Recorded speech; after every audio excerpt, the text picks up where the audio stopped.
Good evening, everyone. I hope I'm audible to everyone. I'm Aman Garg, the joint convener of Society for Non-Human Persons, National Law School of India, University, Bangalore. I welcome all of you to this webinar, Moving Beyond Cruelty to Violent Crimes Against Animals. And we are extremely happy to have Mr. Alok Gupta with us today. I'll be acting as the moderator of today's session. The Society for Non-Human Persons is organizing this session as an extension of our goal to appropriately address issues relating to animal welfare and fill in the lacunae which exists in the law. In order to achieve this goal, we believe it is imperative to increase awareness and discuss these issues in the academic circles so as to stimulate on-ground action by lawyers and animal rights activists. Talking about one such lawyer and animal rights activist, Mr. Alok is a prime example of both. He's a lawyer, researcher, and activist working on animal rights with a background in LGBT rights and civil liberty. Set the ball rolling. Mr. Alok, as a lawyer with a background in LGBT and civil liberties rights, how did you come about working and advocating for animal rights? Thank you, Aman. Thank you so much for organizing this discussion, and I'm really happy to see so many people joining in. And I know that you guys are all studying online through Zoom, so we are intending to not make this another monotonous Zoom lecture. And it's also Sunday afternoon, so thank you guys for joining in. It just shows that all of you really are care for animal rights. I think, thank you for that question, Aman. I think it's a great question actually, because I mean, to be very honest, my work for a long time was only on LGBT rights and with the extension of that on human rights. I was actually never interested in animal rights. I never saw animals. I never noticed animals. I'm being very honest. My work, in fact, I was a meat eater, but our politics, the politics that we sort of developed as gay lesbian activists, was a politics that we questioned the idea of not going beyond gay rights. So we were always talking about how we need to talk about Dalit politics, gender issues, and in the last two decades, the return of our nation towards a communal nature. A lot of our politics as queer people also focus on anti-communal issues, and so inspired by all of that, through certain personal experiences in my life, I began to saw animals, and I started reading about animal rights issues, and I realized that there was nothing in my politics that prevented me from speaking on behalf of animals also. And I saw it as a natural extension of my work on civil liberties and animal and queer rights to also focus on animal rights. And I think because I saw the parity and injustice, and I felt the need to talk about it. So hence I saw a very clear path. That's great to hear. And just so that we can talk about the work that you've been doing. We've been listening about the novel project of documenting cruelty cases against animals in India, which is the first of its sort. So where does that come from? What's the idea behind it, and what does it seek to achieve? So, I mean, so my work as a lawyer was a lot to do with documentation, because if you do human rights work is about documentation. And I did a lot of documentation work on LGBT rights. I worked with Human Rights Watch. I worked with the Alternative Law Forum, and I realized the importance of documentation, especially because we were trying to create data about crimes against gay people, and without documentation, that sort of stuff it wasn't possible. And actually, my interest in working for animals began with this sort of interest in working and volunteering at animal shelters. And actually, it was a personal experience. I'm going to share it because I was working, the first time I went to volunteer at a shelter was a shelter outside of Delhi. It's called All Creatures Great and Small. And I went on a long weekend in October 2018. I remember it very clearly. It's a shelter run by Anjali Gopalan, who also started NAS India, which filed the first 377 case. So there too a similarity between LGBT rights and animal rights. And I remember I was helping them out with things, and we got a visit from a couple, a family, and they wanted to know if they could allow, and so they narrated their story to us. And and it's sort of funny because I had read once in I'd read this fictional novel on Bombay called Sacred Games, which begins, and it's a Netflix show now, and I don't know how many of you've seen it. It begins, the first scene, the first page is about a white Pomeranian dog is thrown from a rooftop. And that's how the novel begins, that's how the show begins. And that's exactly was the story this couple came and shared with us, because they lived in a high-rise building in Faridabad. And their neighbor, every time they would open the door, the dog would run into the neighbor's house. And one day the neighbor got so angry, he picked up the dog and threw it from the eighth floor high rise, and the dog obviously died. And they tried to file a police complaint. And the police said that, the police was sympathetic. And they said, but you know what, in the end of the day, it's a dog. What can we do? So the police, because the couple insisted, they said, okay, fine. The neighbor who killed the dog, as punishment, will have to feed 100 dogs in an animal shelter. So they were looking for a shelter to find 100 dogs that could be fed as punishment. And it really shocked me. It shocked me that, that a violent crime of murder of a dog, of a companion animal, there was no punishment for it, there was no scheme for it, and the way it was treated with this kind of disparity. So I started researching cases of crimes against animals. And through this talk, I want to take you guys through my main argument, which is that I think that the cruelty framework that we've inherited is actually insufficient. But at that stage, I use the word cruelty a lot. I don't use it anymore, because I think we should call crimes against animals crimes, not cruelty. But I started collecting cases, and I found a bunch of cases, because I only found cases in the news media, and I found shocking cases, really hair-raising cases. Just from the year 2016, I found 6 cases. I'll tell you guys a few of these cases. For example, just in the month of March, I found 3 cases. There was a 28-year-old engineering student in Delhi was caught on a CCTV camera in March 2016, walking with a knife and stabbing all the stray dogs. And he ended up killing 4 dogs. One was a puppy. And the incident really came to light because it was captured on CCTV camera. Literally a day later, a horrific case came out of Bangalore, where a woman called Ponnamma, in a sort of a working class neighborhood in Bangalore, she had a female street dog outside the house, gave a litter. And she was very angry. And the litter was maybe 1 or 2 days old. So she took all the 8 puppies and banged their heads against the boulder and killed all of them. Again, this case was caught on CCTV camera. 2 days later, 2 days later, in a rally, in a political protest rally in Uttarakhand led by the BJP that was in opposition at that time, the Uttarakhand police force came to stop the rally, and they had their police horses, which were these Kathiawari mares. And there was a very handsome police working dog called Shaktiman, who BJP legislator, his name was Ganesh Joshi, took a wooden log and started hitting the dog with it and broke its legs. And 10 days later, the horse died. And it doesn't stop there. And then in the same year, towards the end of that year, 2 horrific cases came out of Chennai, both from medical students. One was a case where 2 medical students, and I'm sure a lot of you remember this case, 2 medical students took a street dog up on a 5-story building. One student shot a video, and the other one threw the dog from the rooftop. And very soon after that, a few months after that, from Christian Medical College in Vellore, which is also in Tamil Nadu, 30 students got together, captured a female monkey, and tortured that monkey, and killed her, and cut her into pieces and buried her. All these cases made national headlines and created this huge national furor that something needs to be done about animal cruelty. But I started researching more, and I found that actually, while we have selective outrage every time the media catches a story, there is no report. I could not find a single Indian report on crimes against animals, whereas on human rights abuses, we have lots of reports. So I started researching and writing to various government agencies. My first, I found that, and actually at that time I did not know, that we actually have a national body that records crimes against animals. And it's called the National Crime Records Bureau. It's based in Delhi.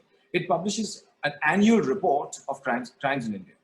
So what it does, it has a whole system. It collates data on all the cases that get filed across the country. It's a massive project, and it's done annually. It's been happening for years.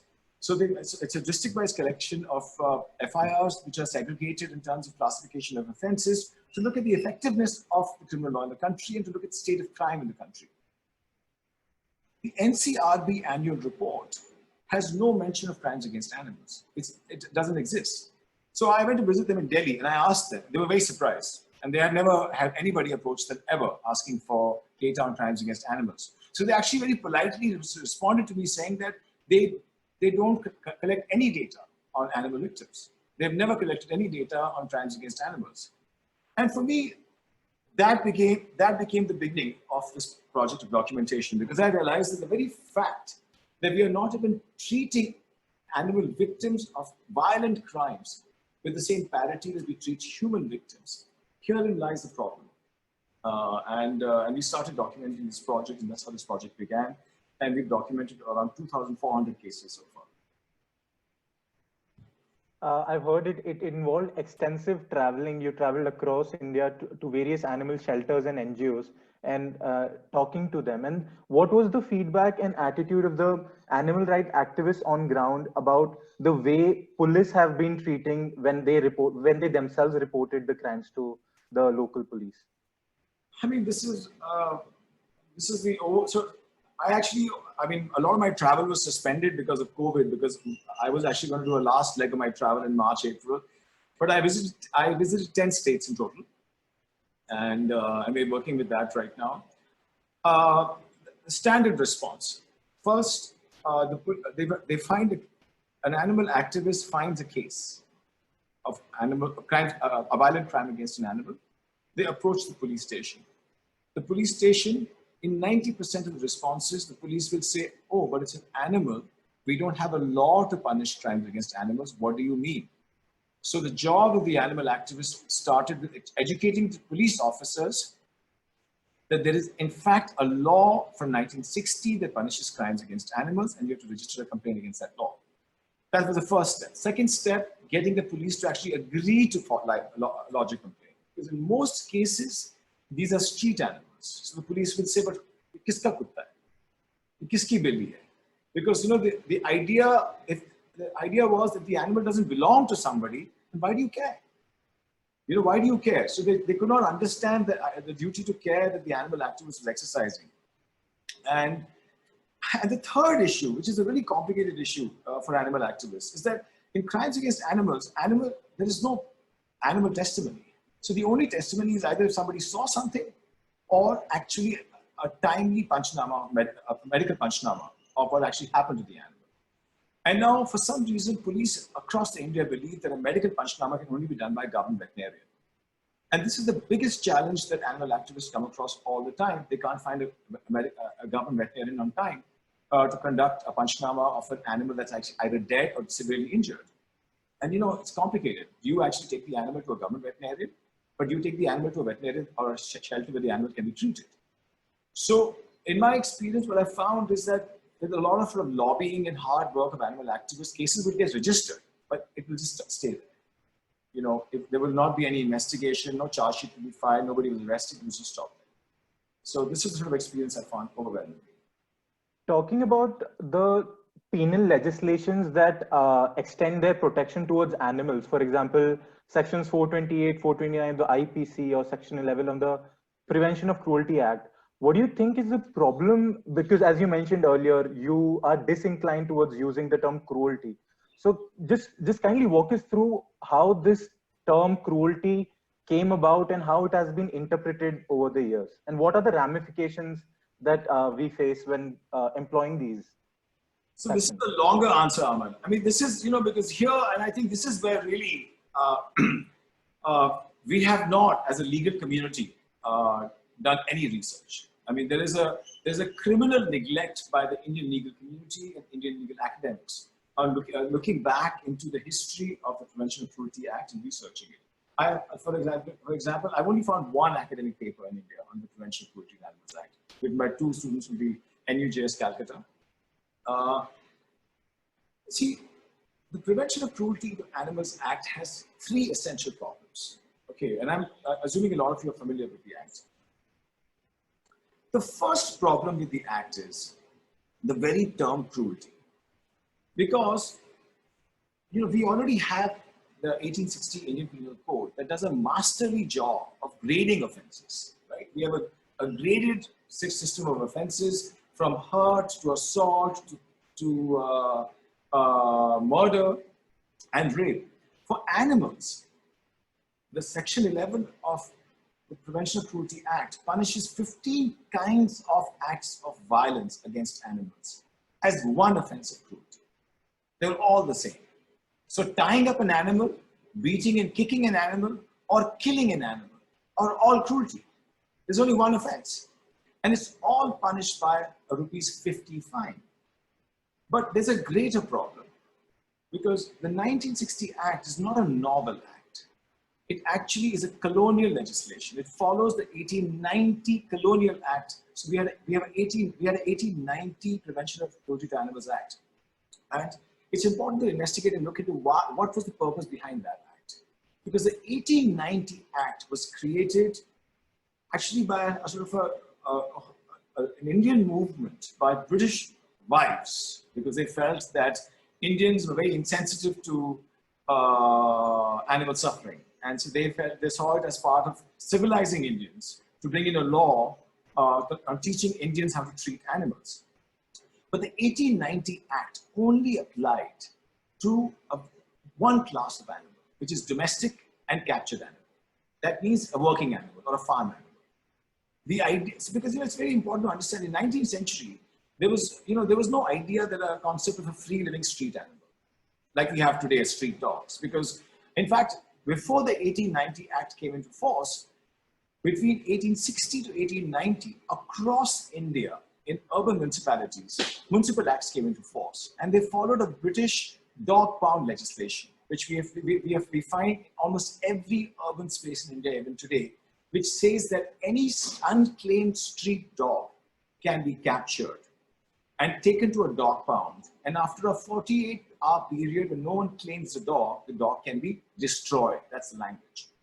And and of course at that time there was no Wildlife Act, so anything in the wild could be hunted. So the scope of protection was only limited to captured or working animals. The other big problem with the law was that it followed a common law idea of unnecessary suffering, because it recognized that yes, the human need supersedes the animal sentience, the suffering of the animal. So the humans need to use the animal for something. They must be allowed to use the animal. They just must do it gently. That was the whole idea. As if in some hypothetical world, you can actually gently prod an animal to do all kinds of work. It's impossible. So the 1960 Act, the problem with the 1960 Act is it only slightly broadens the definition of cruelty. It says it applies to all animals. However, it doesn't, because it immediately makes an exception of unwanted animals. Not just an exception. Section 11, I invite all of you to actually read the exceptions to Section 11. It's very important, because everybody reads the 15 ways in which Section 11 punishes cruelty. Nobody reads the exceptions. For example, let me read the exceptions. Section 3A, first exception, it says, the dehorning of cattle or the castration or branding or nose roping of any animal in a prescribed manner. Now, the nose roping is a very crucial issue, because our investigation has shown an animal is not going to ride a 100-kilo weight happily. Nose roping is essentially what we call septum control. It's the point where the animal feels most pain. So you control the animal where it feels most pain, so the animal will follow your instructions. And then 3B, the destruction of stray dogs in lethal chambers by such methods as may be prescribed. So it's clearly, okay, it's already there. And the extermination, and this is very important, extermination or destruction of any animal under the authority of any law for the time being enforced. And not just the fact that the exception exists, you see the language used, extermination or destruction. This is a welfare legislation. How can a welfare legislation be consistent with terms like extermination and destruction? So I think, for me, this is a really problematic issue, because the Prevention of Cruelty to Animals Act, what it essentially does, and this is an arguable point, is it enables exploitation of animals, according to me. It says that if you want to use animals for a particular XYZ thing, you can use them. So what does it do? The 1960 Act makes an exception of animal sacrifice. It makes an exception to eat animals. It makes an exception to experiment upon animals. It makes an exception to perform animals. So a range of exceptions come into force, and not only does it make an exception to kill stray dogs, in the functions under Section 9, if you want to put that up, Section 9 of the Animal Welfare Board of India, and this is very instructive because most people actually almost never end up seeing this. Section 9, subsection F. This is a legislative function of the Animal Welfare Board of India. How can this be consistent with animal rights? It says, the board must take all such steps as the board may think fit to ensure that unwanted animals are destroyed by local authorities whenever it is necessary to do so, either instantaneously or after being rendered insensible to pain or suffering. But this is a very crucial point, because what it's trying to do is dissociating the idea of killing from cruelty. So it's saying that there is a non-cruel way to kill. So basically, you try and kill an animal in such a way that the animal doesn't feel too much suffering. So what it does is, it takes away the act of killing an unwanted animal, read a street animal, read a street dog, from the definition and purview of both suffering and cruelty. Hence, it's a deeply faulty legislation, according to me. And I think we need to, I think, because, all of us talk about the punishment all the time. May I move on to the punishment, Aman, or do you want me to ask something else? No. Please move on as you like. Because the thing is, I'm sure all of you have seen this. Everybody says, oh, how can we have a rupees 50 punishment? How can we have a rupees 50 punishment? This may come as a shock to all of you. The rupees 50 punishment was not created in 1960. It was created in 1890. So the 1890 Act punished crimes against animals of cruelty with a punishment of rupees 50. In fact, it had a grading offense. So sometimes it was 50, a repeat offender had to pay 100 rupees. And for some offenses, the punishment was 200 rupees in 1890. In 1960, the 1960 legislation didn't just come out of thin air. It came out of incredible work of one of the greatest leaders of the animal rights movement in India, which is Rukmani Arundale, who was a great theosophist and a dancer. Rukmani Arundale in 1953, and I'll really invite all of you, and if you want, I'll share the speech with you guys. She gave the most incredible speech in Rajya Sabha in 1953 arguing for protection of animals from violence. And she talked about animal sacrifice. She talked about animals, working animals, load-bearing animals, animals in performances, animals in zoos, a range of issues. She gives a speech in 1953, okay, and this is really important because legal history is very important. Nehru responds, and Nehru's response is also in record. Nehru's aghast. Nehru's like, okay, this is very nice. This is very nice and all, lady. Yes, we should have a law to punish, we should be sympathetic to suffering of animals, but we cannot have such a broad legislation in one go. It's not okay. We can't do that. We have to take it easy. So he's, in fact, Nehru gives an example saying that because, one of the things, I remember this is 1953, the Wildlife Protection Act does not exist. So you're still free to hunt animals. The Section 9 of Wildlife Protection Act is not there. Hunting animals is not an offense. So, and in one of the things that Rukmani Arundale says, she says, we must stop the practice of hunting of animals. And Nehru actually says, he says the last he hunted an animal was 36 years ago, and he doesn't like hunting animals, but how can I stop everybody else from hunting animals? So what Nehru does, he creates a committee instead of following the bill that Arundale proposed. In 1960, the committee basically introduces this law that we have today, which is a watered down version of what Arundale really sought. But the most curious piece of information that requires deep research is why was the punishment of rupees 50 not revised? And it's because the 1960 Act even went through a massive overhaul in 1982. There was a huge range of amendments to Prevention of Cruelty Act in 1982. Once again, the punishment of rupees 50 was retained. And we are now in 2020. In the last 20 years, several bills have been proposed to the Parliament. Animal Welfare Bill of 2011, Animal Welfare Bill of 2014, Private Member Bill of 2016, all asking for enhanced punishment, but it's not heeded. So my point really is that, how can a law which ideologically is based on looking at an animal from an instrumental point of view, that an animal in the end of the day has to be useful to a human, whereas the animal has no interest, the human has an interest, and the end goal is already defined. For example, the end goal of eating the animal is already defined. The end goal of performing the animal is already defined. So the issue really is of suffering. And I'll just give you one more example. Like, for example, for performing animals registration rules, there's a really big irony in it. It says that you can't use violent ways to train an animal to do something that's an unnatural thing for an animal. Almost every performing animal trick is an unnatural trick for an animal. And it's always done by using a violent method or by food deprivation. So my point really is that, this idea that you imagine a less violent way to get an animal to work is actually the biggest oxymoron. So I think in 2020, we have to start from scratch.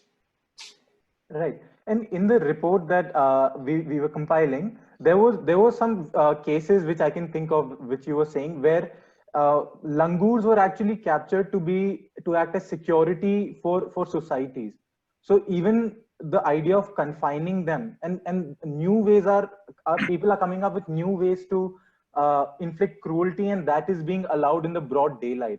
So that's something which I don't think can be addressed in the current Prevention of Cruelty Act. Can it be? See, it comes back to the point of instrumentality, because if you decide that you can use an animal to meet a higher human goal, okay, once you facilitate a platform to do that, then the permutations are innumerable. I mean, I must confess, this langur thing came as a shock to me when I was doing the research. I want to narrate this story. I was in Delhi, and I went to meet a great animal rescuer in Delhi called Abhinav Srihan, who runs something called Fauna Police. And and I went to his little farm where he has all these animals that he has rescued. And I saw a langur. I saw a langur that was tied on the top of his rooftop. And I said, and he looked very sad. And I said, why is this langur tied? And he said, he's not a wild langur. I said, what does that mean? He said, he rescued this langur because there is a massive culture in North India. And I actually grew up in North India as a kid, and I never saw this. A massive culture in North India where young baby langurs are captured from the wild from their mothers. They're tamed, basically trained, or their sort of the habit of living in the wild is taken out of them. And then they're sold to housing societies, hospitals, schools, colleges, government offices across North India. And a man brings a langur every day and ties it up on the water tank. And the langur just waits there all day. His only job is to act as a scarecrow for the rhesus macaque monkeys. This is the sort of brutal way in which we treat animals. I mean, actually, the most recent example of this is when Trump came and he went to Agra. This is all in the national, it's all in media. If you guys want to research this, the Agra administration actually bought 20 langurs to free the streets of rhesus macaques so that Trump could visit the Taj without any monkeys coming. I mean, the sort of brutalities are so prevalent, it's crazy. But it all links back to the rationale of using an animal for instrumental needs. And another, talking about how selective attention is given to whenever cruelty or, let's say, crimes are meted out to animals, the recent incident of killing of elephant Soumya highlighted the same in Kerala, where the justification that was given was that the bomb or whatever that was placed was for unwanted vermin, and that was accidentally taken by the elephant. Or let's say the shooting of nilgais in Uttar Pradesh to protect the farms. Constantly we see that we are very selective in hunting and killing animals which we call as vermin. So what about the rights of those species, and what is the justification that is given for that? So, so this is really the most interesting fact. I think the Prevention of Cruelty to Animals Act mirrors the Wildlife Protection Act, in that both the acts while they protect a certain class of animals, they both create an exception of another class of animals that are not worthy of protection. And that the minute those animals are declared unwanted, the punishment is already written before. That unwanted animal can be killed or must be killed. So in the Prevention of Cruelty to Animals Act, it's largely stray dogs, street dogs. That's the main kind of focus. And in the Wildlife Protection Act, it's the category of vermin. And this is a really interesting point, and I really encourage you guys to look it up and research this, because it's not a fixed category. I don't know if any of you know this. The vermin schedule is actually a changing schedule all the time. The way it works is any state government can request the central government to declare a certain animal species that is creating a nuisance or has increased in population as a vermin. The classic examples are wild boars, rhesus macaque monkeys, and in many cases bisons. Actually, I'll give you an example. I live in Goa. I'm speaking from Goa right now. And Goa came under massive news 2 years ago because the Goa state government, based on a lot of demand from farmers who had started farming into forest land, made recommendations for two classes of animals to be declared vermin. One was the bison, which is the gaur in Goa, and the second is the peafowl, which is the peacock. And the Goa government actually forwarded the recommendation to the ministry, central ministry. The central ministry wrote back saying there's a little irony here because both the gaur and the peafowl hen were the national bird, the state bird, the state animal of Goa. So it's absurd. And this is links to what happened to Soumya, because we all know how Soumya died, right? Soumya consumed the fruit and there was an explosion, it burst in her mouth.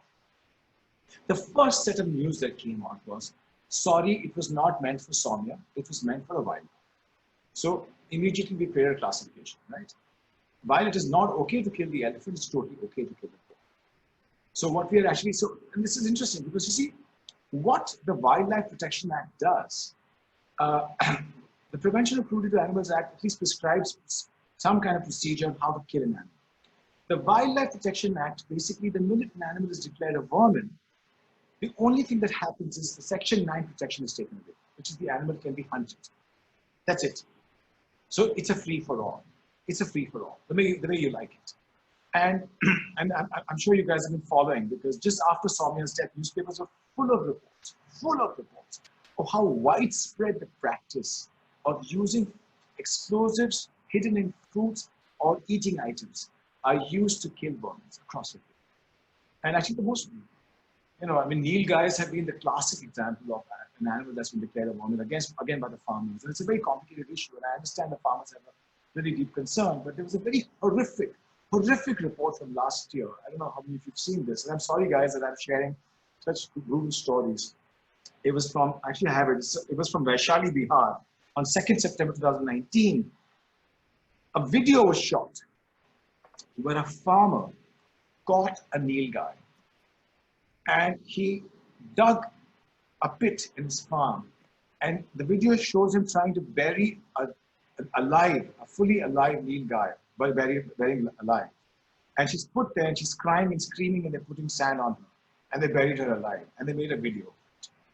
And this is the sort of concluding point I want to make, is that when laws like Prevention of Cruelty to Animals Act and Wildlife Protection Act create institutional exceptions from their own sphere of protection, that creates a culture of violence. Because when the state itself says you can go kill an animal, no wonder we have so much crimes against animals across the country. I mean, everybody's outraged that the Nagas eat dog meat. Nobody's talking about the fact the whole country's rejected street dogs. All the dogs that are being eaten in Nagaland are being captured across India and being sent there to be eaten. Housing societies from Hyderabad, Chennai, West Bengal, Bihar have been caught red-handed hiring contractors and saying, "Ye kutte pakad lo aur inko Nagaland mein bech do. Humse paise mat." This is the actual full story.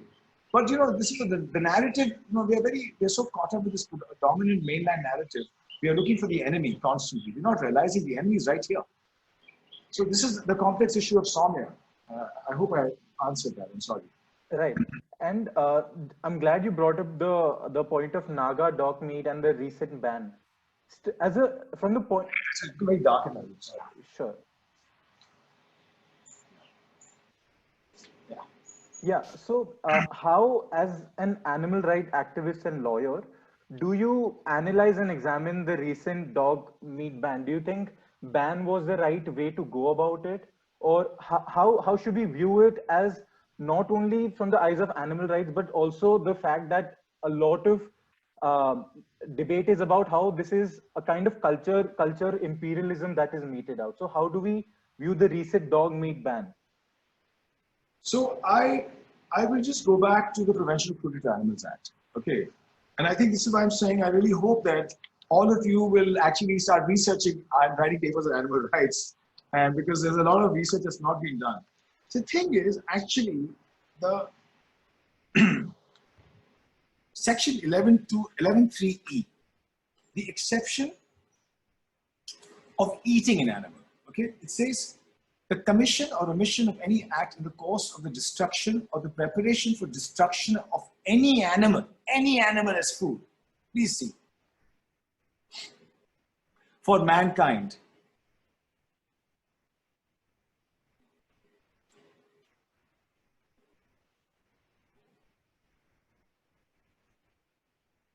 Unless such destruction or preparation was accompanied by the infliction of unnecessary pain and suffering. I mean, this qualification in the end of unnecessary pain and suffering when you already license killing is absurd. But the point is, this is a sort of, there are lots of legal anomalies in our animal laws. There are lots of legal unclarity because the Prevention of Cruelty to Animals Act is a central act. It doesn't have a schedule within it, but specific animals are prescribed that can be eaten. The animals that can be eaten actually are under FSSAI guidelines. FSSAI has guidelines in which there are circulars and guidelines which say that the animals that can be eaten are poultry, fish, all kinds of pigs, there's a sort of technical term for it, goats and sheep, and bovines. And so that's what animal activists use all the time. But, and the Naga government, so I mean, I'm very happy that dogs will not be eaten. But I'm also, we can't be, but dog meat will go underground. It's not like people will stop eating dog meat. It will go underground, okay? In fact, actually, to be very honest, we found in our research, and Aman, you've helped me, and Vidushi has helped me, and I want to thank both of you publicly for the amazing work you've done. Even my other intern, Parth, is in the audience, who's done an amazing job. We found so many cases of dog meat reported in news media from across mainland India. Nobody's focusing on that. We have found so many cases of rackets of people catching dog meats, mixing dog meat with other meat, cat food, cat meat. So many cases in Indian news media of stray cats being captured and then being skinned for meat being mixed with other kind of meat sold as chicken. I mean, this culture of dogs, street dogs being used for consumption is actually very, very widespread and prevalent. Whether there is a legal basis, a sound legal basis to challenge it, I don't know. It needs to be researched, okay? Whether this kind of pressure and shaming of the Nagas, this cultural shaming, can actually result in positive results, I doubt very much. It can only create further alienation. And I don't think that really helps the cause of animal rights either. I think, I really wish that it was a long drawn out campaign where there was an engagement with the Naga people, engagement with the Naga society, engagement with the Naga government, not bullying them into doing this. I think that's what actually happened. Right. I mean, the selective outrage that we see is absolutely something that is not wished for. Now, given the time, I was very curious as to how the recent Supreme Court judgment, be it the Jallikattu or Kambala, and some judgments by the Uttarakhand government also giving legal personality to the natural resources. What is the way forward that we take for animal rights jurisprudence in India, and how can budding lawyers and animal rights activists on ground can contribute? Because as far as how the act is defined and what it covers, sometimes an individual finds himself or herself helpless to help, or is limited of choices. So what is something that people can do on an individual basis so as to further the cause of animals? So I think, I would say two things, okay? I would say two things. I think, go back to the great teaching of one of our greatest human rights scholars, Dr. Upinder Bakshi. I'm sure, I'm hoping that a lot of you have actually read Dr. Bakshi's writings as part of your law school curriculum. And in fact, actually, Dr. Bakshi has written a very important paper on animal rights, saying that animal rights is the new frontier.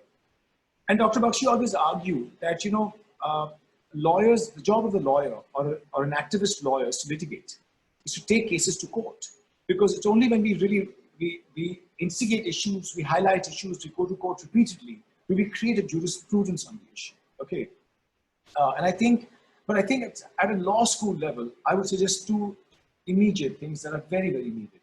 I would really recommend that law students create animal law clinics. The most immediate help that animal activists need are filing police complaints, following up with the police authorities, police complaints being registered, and investigation cases. The second issue is, as lawyers and as young law students, we're always researching for new areas of research that we can contribute to larger discussions. Actually, when I was a law student, I was never taught animal rights. I mean, the entire environment law and policy subject did not have even a single line on animal rights. And and I find there is such a deficiency in India, such a gap on Indian scholarship on animal rights, that I think I would really encourage students to actually research topics. If you want, please get in touch with me. I have hundreds of ideas. I will happily mentor these students. I think every area, every legislation needs to be studied. Animal welfare, I'm just going to say in one line, the legal personal cases are too fast sweeping. The Uttarakhand cases, they're all written by one judge, all of them. There are 4 cases, all written by one incredibly empathetic, incredibly pro-animal rights judge called Justice Rajiv Sharma. But they are so fast sweeping, they make no sense. The 2 important cases of animal rights in India. The first case is not Nagraja, it's NR Nair. It is the most important animal rights case in India. It started from Kerala High Court and went to the Supreme Court of India. It upheld the ban on 5 wild animals in circuses. And the second case is, of course, the Nagraja judgment. And both the cases are not important just because of what they held, it's because of how they held it. They recognize the pain and suffering of the animal as a non-negotiable parameter to get the animal to do the work they were supposed to do. They said there is no way a bull can be taken onto a jallikattu ground without subjecting the bull to pain and suffering, and similar to a circus animal. And they said it's not acceptable. So I think read the judgments and work on it. Right, that was remarkable. Now we'll open the floor for questions. I know Mariam has been wanting to ask a question. So if Mariam, you'll go, and after that we'll start with other people. Great, thank you. Alok, that was brilliant. Thanks a ton, I wanted to so I'm not, I have no background in law, but I'm an animal rights activist, and I've been doing that for quite a while. Like Alok, I was also with human rights previously, working in the US. So I'm very surprised that as a country, okay, our government has reservations of implementing and backing or laws and orders that are related to people because of political affiliations and disagreements and things of that sort. What, in your thoughts, Alok, in your opinion, is the issue with them backing change or transformation or bringing in some revision to the PCA Act? What do you think is the issue? Why are they holding back? Why is this not being done? Why hasn't it been revised? Aman, can we take a bunch of questions and I can try to answer them as... Sure. Yeah. Sure. Mrinali has a question. Right. Thanks. So Alok, this is just following up with Aman's question to you about the stray animal ban in Nagaland. He said, what would be dog meat ban, not stray animal. Yeah. So what would be an alternative to a ban in that case? Because I've been very curious about sort of the politics of food and caste.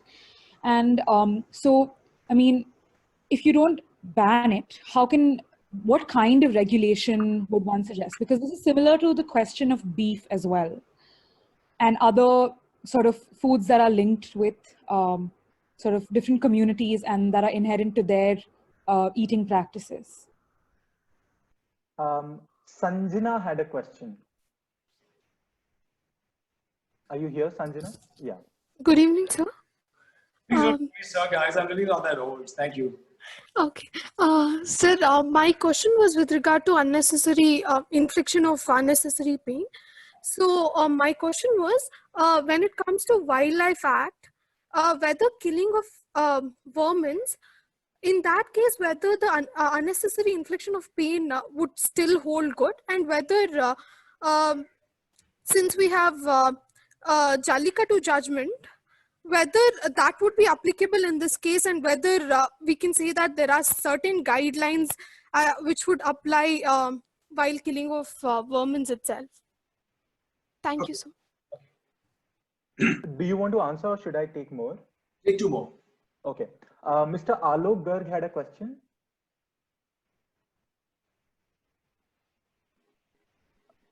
Okay. I'm unable to reach him. Erwa Akash had a question. Hi, sir. So my question is, as a practicing animal rights lawyer, when you register cases with either the police or the court, what is the resolution rate of these cases? And in general, how do judges react to such cases? And by judges, I mean normal, everyday judges who get these cases to them. We'll take the last question for this bunch. Vidushi has a question. So my question is with respect to the assault on animals for magic purposes or for superstitious purposes. So there are a lot of instances of owls being killed at the time of Diwali, or there is a specific instance which I know of, which is lizards being caught alive, being fried, and then being sold as an aphrodisiac. So is the current legal framework suitable to deal with such kinds of assault, and what are the changes that you would suggest? Excellent question.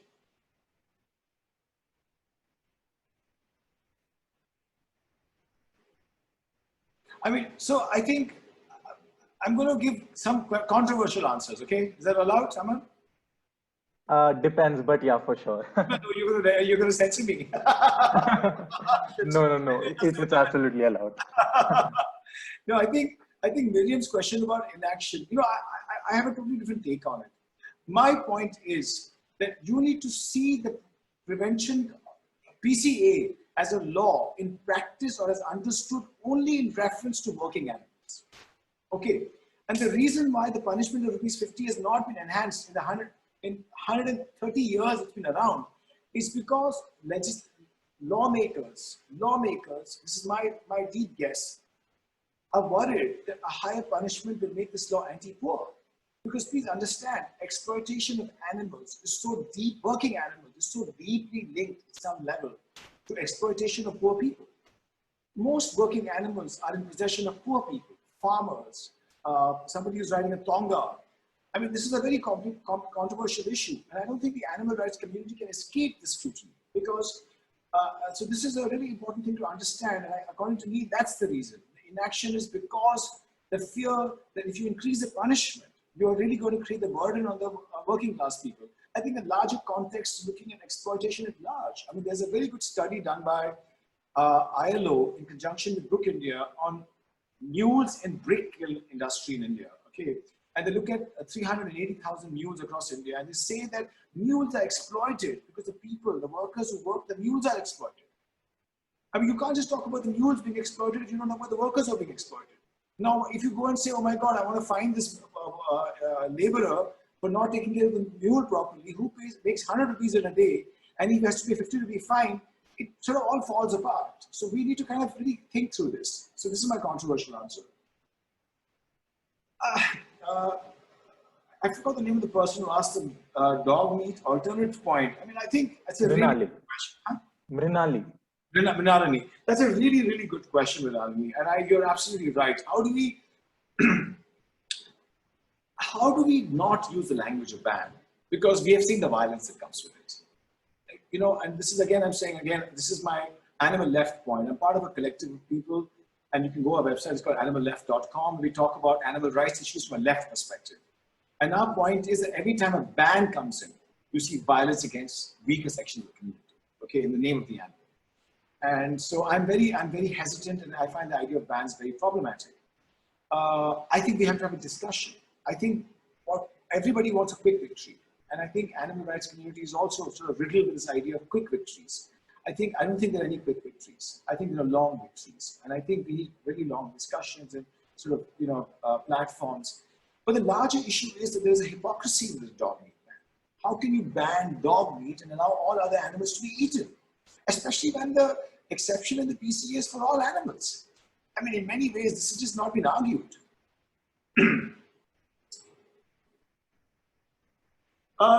There are actually now guidelines for how to kill vermins. For example, just 2 months ago, the Himachal Pradesh government, they do this every year. For the 5th time, they've declared rhesus macaque monkeys temporarily vermins in 12 districts, 5 districts, I forget the exact number. And they've issued a circular how to kill them. It's a completely impractical circular. So for example, you can go out and shoot rhesus macaques from trees, but you have to make sure you don't shoot a pregnant rhesus macaque. How are you going to tell if it's a monkey is pregnant or not? I mean, the point is the sanction of violence is itself a problem. It's after that qualifying it and saying that, oh, make it less suffering or whatever. It's very difficult, practically going to be impossible.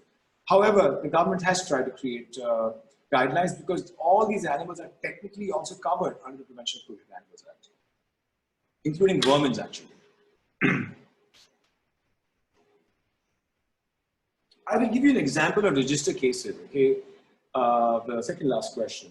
A lot of activists use section 428 and 429 to file complaints because PCA punishment is only ₹50, especially on violent crimes. And I'll request the person who asked me the question to please go back and read 428 and 429. It qualifies that the animal under question must have a value. It cannot be an animal without a value.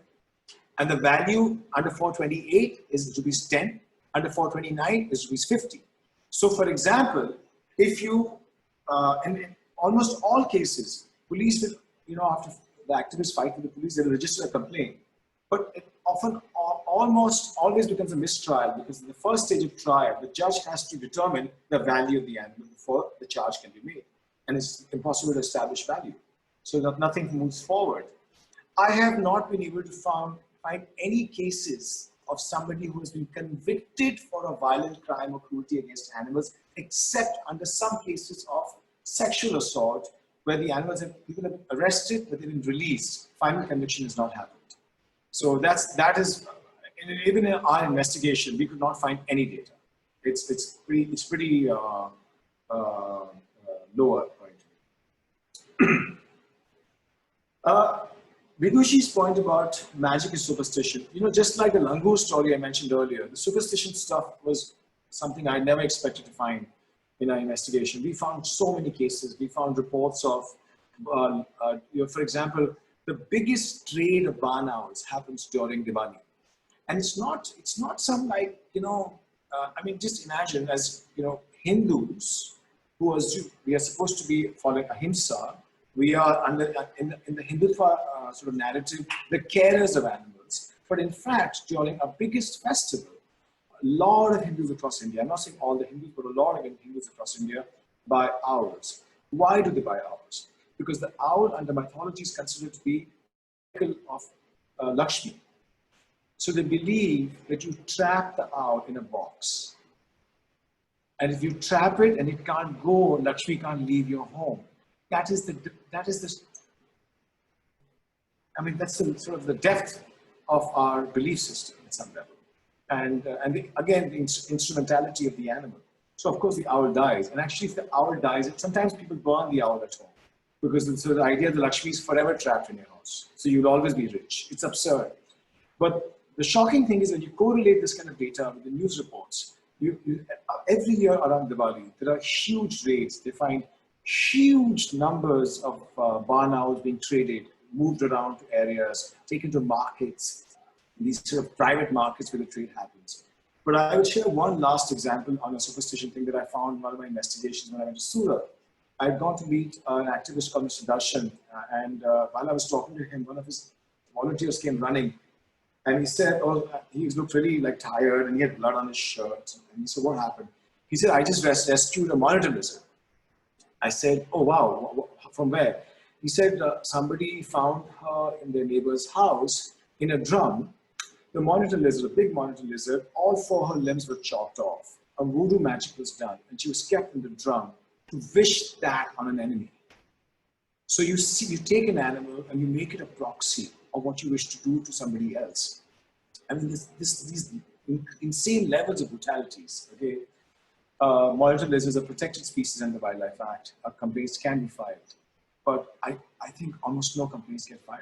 I mean, this is one of the most undocumented, unregulated, unpunished areas of crimes against animals. We have more time for questions. Yeah, we have. Does anyone have any other question? Let me see. I have a question. Hi, Parth. Yeah, go ahead. Yeah, I'm very scared of Parth's questions, but yeah, please ask Parth. Yeah, hi. So I was wondering what, according to you, should be like the strategic way forward? Should we seek to expand constitutional rights for animals, like the way Nagraja had done by reading animal life under Article 21? Or should it be a strictly statutory approach where we simply look at strengthening the Prevention of Cruelty to Animals Act and the WPA? I think we have to look at a multi-pronged approach, okay? So we need to create positive rights for animals, first of all. I think Nagraja, I mean, we are very grateful for Nagraja, but Nagraja makes a very weak link between Article 21 and rights for animals, or the right to life for animals. I think the prevention of cruelty to animals framework must be treated purely as a regulatory framework, not as a penal framework. When we look at it as a penal framework, we are only left with disappointment. In fact, as a regulatory framework, you know, under the PCA, there are some 30 to 40 different kinds of very elaborate rules that govern various relationships with animals and businesses that animals are involved in. I think it should be treated as regulatory law. I think instead of doing much tweaking, Section 428 and 429 should be reconceptualized as offenses without the monetary value and must be moved. See, the other problem with those sections are that they are under Chapter 17, which is offenses against the human property. So they're only valuable because they're chattels of humans. They should be put in special categories. These are the immediate kind of fixing things. And we have to go to court. We have to go to court. We have lots of cases in court. I mean, there's a Delhi High Court has just issued notice on a petition to ban circus animals. Supreme Court is now considering a larger reference ban on all kinds of sports which involve animals. Kumbala, Jallikattu, it's a 5-judge bench reference. It's further on the Nagraja reference. We need more judicial action. We need more people going to court. We need homegrown scholarship on the subject. But we have, I mean, how can you create a language of rights when we haven't even figured out what's our own demand? We need to create a homegrown, multiple scholarship of animal rights. We must be able to debate the subject ad nauseum to actually arrive at what is an Indian idea of animal rights. That is, I mean, in a country where we have such a robust discussion on so many issues, that is the biggest lacuna. We have not really researched animal rights as a subject. There isn't a single book on animal rights in India written by an Indian lawyer or an Indian scholar. Doesn't exist. And we are supposed to be the country of ahimsa. I mean, I think there's a lot of ground to be made. But yes, I think we need legislation. We need positive recognition. We need more case laws. We need more jurisprudence. And we need, I'm not saying we need massive reshuffling of existing systems. We need to kind of find a way to work with them. Ishit had a question. Ishit. Hello, I'm audible. Yes, you're audible.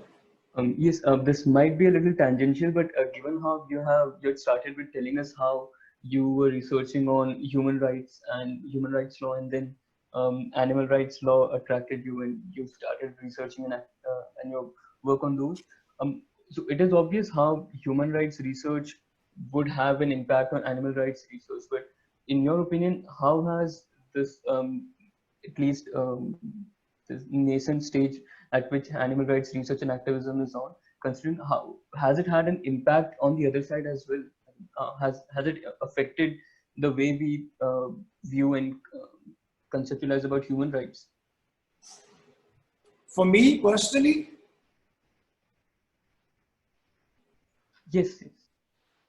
Or if even if I'll give you one example, okay? I'll just give you one example.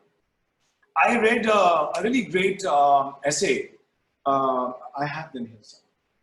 I read a really great essay by a gay, 19th century gay British poet. His name was Edward Carpenter, okay? And he was also sort of tangentially a friend of Gandhi. And he wrote this really brilliant essay. And he said, you know, at that time, there was no word for the term for the word gay. So he was part of this sort of society, a radical society in England, where Carpenter said that, you know, he believes, and I'm really grateful for my friend Alvin Narayan for really directing me to that. He argued for a multi-issue politics in 19th century, multi-issue politics, because there was a very strong anti-vivisection movement in Europe and America at that time, where basically because on experimentation on live animals, you know what vivisection is, when a live animal is cut laterally through its stomach to inspection, to inspect live organs. So, and then they also became vegetarians because they saw that, you know, cruelty to animals in the farm and animal farms. They were also proponents of alternative lives. So they argued for homosexuality and banning sodomy, or taking away sodomy as an offense. They were also critical of imperialism and the colonial government. They recognized the violence of the colonial government. So in 19th century, you had people in 19th century thinking about an idea of a multi-issue politics, all of which fed into each other.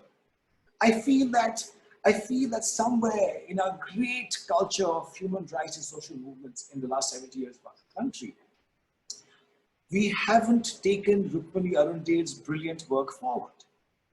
I mean, the 1953 speech of Rukmini Arundale in the Rajya Sabha was given 22 years before the first modern Western piece of writing on animal rights came out, which is Peter Singer's book, Animal Liberation. I mean, Rukmini Arundale argued everything the Singer argued 22 years before. And it's not part of our modern Indian consciousness. And I think that's what we need to bridge. I think actually I would say that writing of animal rights has always been part, conceptually, in terms of inception of our ideas of human rights. They've just not been acknowledged. And all I'm trying to do, so this sort of going back and forth between history and now, is just to change the sequence of the narrative a little bit. So we reset the chronology. So I think, yes, they feed into each other 100%. And as Singer only points it out famously, that animal liberation is human liberation only. Absolutely, absolutely. And you know, can I read something from Arundale for you guys? Sure, sure. I'm sorry guys, it's 5 o'clock on a Sunday. No, for sure. Are you sure everybody's okay? Okay. Yes. I mean, I'm going to send this speech to... send it to me, I'll forward it across. Forward to everybody. It's a must read for anybody interested in animal rights. First, she talks about, you know, this. I worked for 8 years in Bombay High Court with Mihir Desai, and as a civil liberties, young civil liberties lawyer, and I've seen the violence of criminal law. I've seen how criminal law targets the poor, the weak, the marginalized. So I find this idea of the animal rights movement, you know, sort of this demand for blood for people who commit crimes against animals very problematic, because a severe law will only attack weaker people. And you know, Arundale makes that point brilliantly in 1953. She says, I know very well that legislation is itself not sufficient, because there are many cruelties which take place today even against the law. Side by side with legislation, there must be education. The education of the public, the education of youth, and even the education of those who are educated, because most of us are ignorant of the many things that are taking place. There is among us a great amount of suffering. There are a great number of horrible things that are taking place in the country. The prevention of cruelty to animals is a fundamental issue, for if we are really going to follow the ideas of ahimsa, we should go to the root of the problem. I want to read one more thing for you guys. And then she talks about the idea of ahimsa. She says, we must set the example not because I think we are superior as a country, but because we have spoken about ahimsa for far more than any other country. The very word ahimsa comes from India. It belongs to India. We have that tradition. We have had examples, great examples in history of ahimsa, and we don't practice it. And I want to very clearly qualify this idea of ahimsa is an Indic idea. It's not a Hindu idea. Let's not let that Hindu right hijack it. It's very important. Okay. So anyway, I just wanted to say that. I mean, Arun Dev's speech is really powerful, and I think it's so far ahead of its time. It's actually quite it's inspiring to read it. And I think so. We have to understand that we are not coming up with these ideas. They've already been here. They've already been around. We just have to catch them and follow them forward. We'll just take the last couple of questions. Mr. Alok has a question. Hi, brief question is following. What is something you think that we can do? Let's say we genuinely would like to do something more than what we are doing. As a commoner who basically has its workday life filled with whatever routine we have. So what is something which we can do in our remit? I mean, are you also called Alok? Hi, Alok. Hi. Sorry. You're on mute now, Alok. Sorry. Sorry, can you hear me? No, I'll just say that, I mean, there's many things you can do. I think go volunteer at an animal shelter close to your house. There are animal shelters today in every part of the country. And, it kind of, it transforms you as a person. Every research.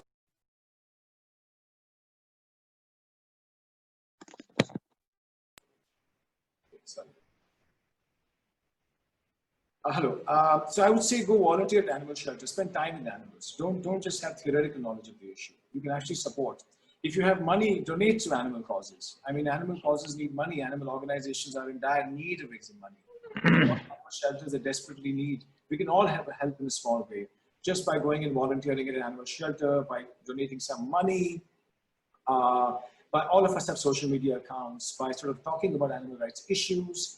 And, I think sometimes just kind of, maybe at a very core level, just transform yourself. I mean, if you think that something you do that essentially harms animals, like for example, I tell people, if you can't stop eating meat, don't buy leather. At least leather is not linked to some pallet, right? Don't buy leather. Because leather comes from the most unimaginable cruelty to the animal. It's unbelievable. If any of you were to see online, if you have the stomach, the process of how leather is formed, it will destroy you forever. It will go to your core. Don't buy leather. Just do one thing, don't buy leather. And that's your contribution. That's your contribution to the welfare of animals, to animal rights, so in small ways, we can do a lot of things. One question by Nikita S. Yes. Hi, sir. So my question is regarding these labels which we come across on products these days, which says cruelty free. And while that is supposed to mean that these final products aren't tested on animals, doesn't necessarily imply that there hasn't been indirect testing via the raw materials. And there are practices like ardor flaming, which are rampant in the dairy industry. So what are your thoughts on this inconsistency, especially considering the fact that a lot of us consciously try to purchase products that do not engage in harming animals? How is it connected to udder cleaning? Udder flaming. Udder flaming, but I understand, but I'm equally opposed. I mean, I was wondering, are you trying to create an equivalence or something? I mean, so let me just say, for example, I think today there are so many cosmetic brands that, and that's a really great paper to write about, actually. It's a great research paper to write about, because you know why cosmetics are tested on animals? Can anybody answer that for me? Why cosmetics that are used on human skin or human faces are tested on animals? Can anybody answer that for me? So I think they're testing to ensure that if they ever get sued, they have the data which says that it does not harm anyone in the testing that they did. Absolutely. So for example, they will use so for example, suppose you use an eye drop, okay? No, let me put it differently. Suppose you buy a very expensive, for women's makeup, eyeliner that goes around your eye, okay? Now you want to make sure that you're not sued for any kind of eye infection from it. So you will take animals, for example, this is another big thing in India. We are a very big country for cosmetic testing. And they're done on beagles.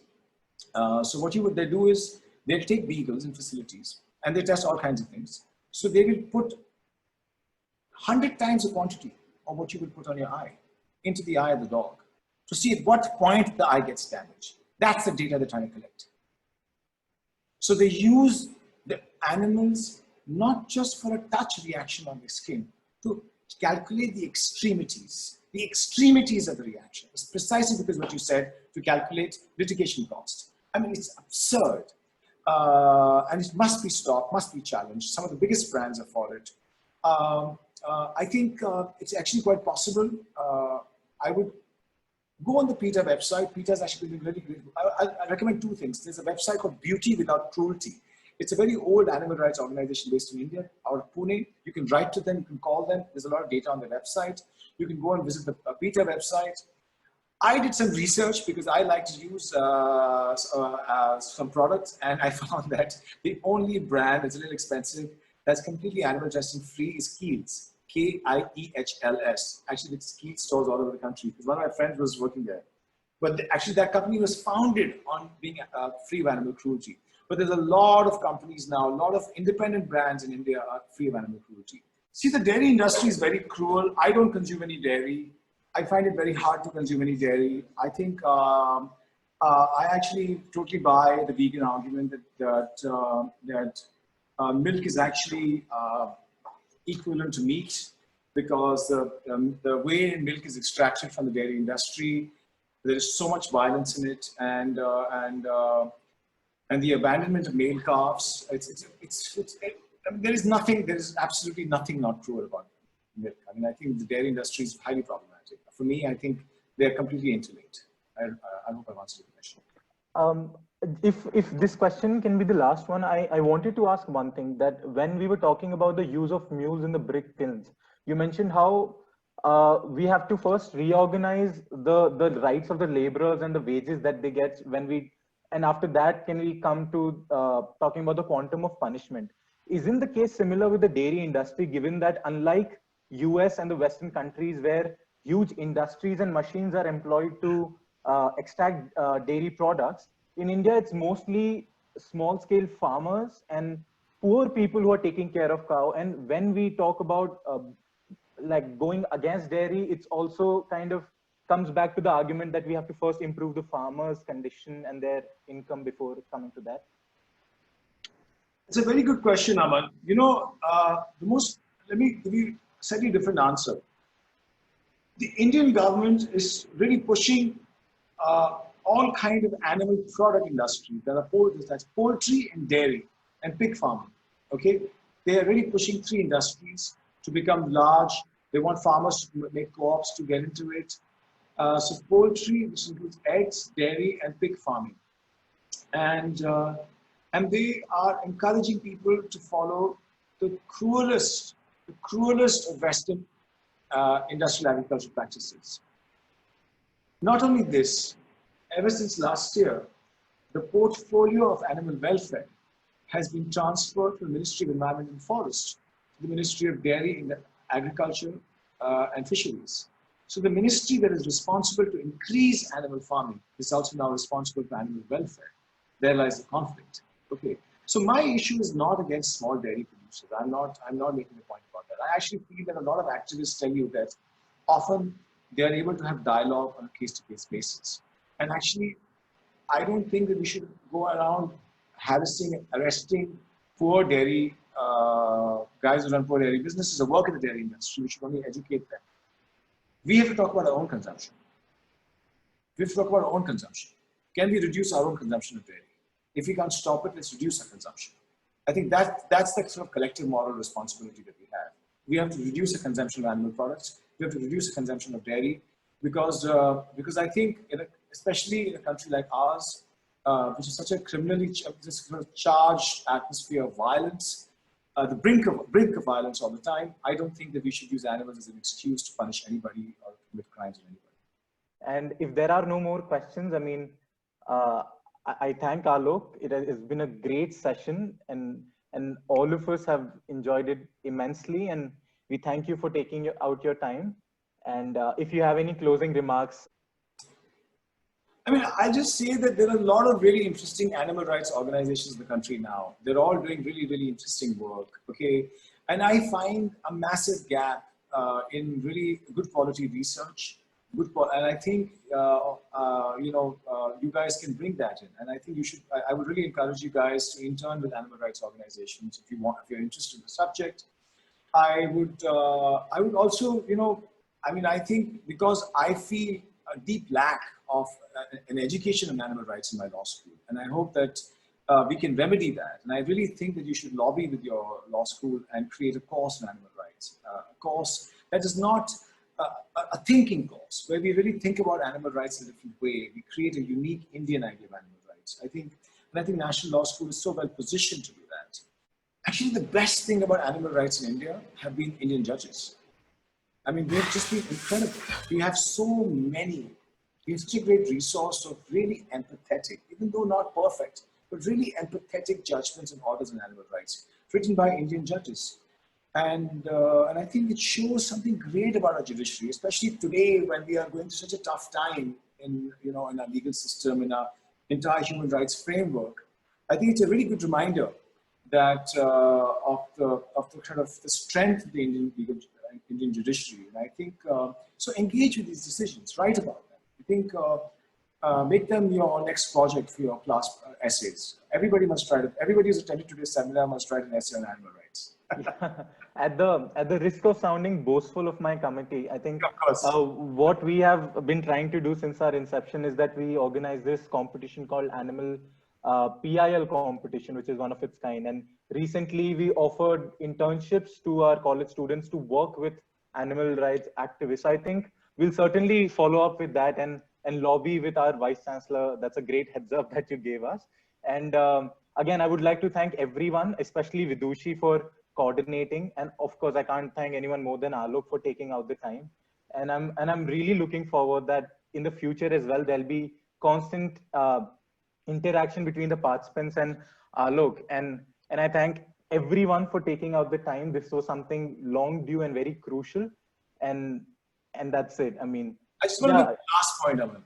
Sure. That, guys, really creative thinking, both on gay lesbian rights and on animal rights, has started from law schools, because gay and lesbian students in law schools in the West and students who believed in animal rights fought with the university to create a curriculum on these subjects.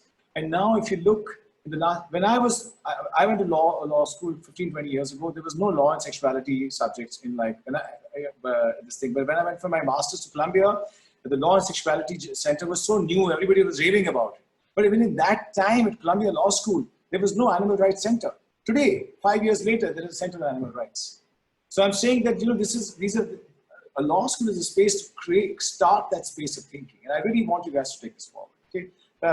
Thank you so much, guys. Thanks so much. Thank you so much, everyone. Thank you, Alok.